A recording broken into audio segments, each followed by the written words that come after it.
but that's one of the biggest pieces of video conferencing, is that we take for granted that it's just like face-to-face. Mm-hmm. More so than we would take for granted email is like face-to-face, because we know that's very different. Mm-hmm. Okay, so some of the key points are really simple things like, and we did it today just to prepare for this web conference, Mm-hmm. Eye contact, making sure your camera is positioned in a way that's not going to mean that one or both of you are looking at a skewed version of the other person. Mm-hmm. Preparing your client. Mm-hmm. Right.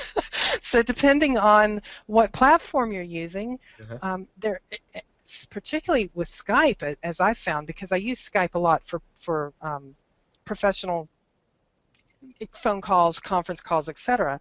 And I use it with my colleague in the UK. And Skype is just, sometimes it's perfect, and sometimes it's not. So there's that jerky, sort of jerky frame.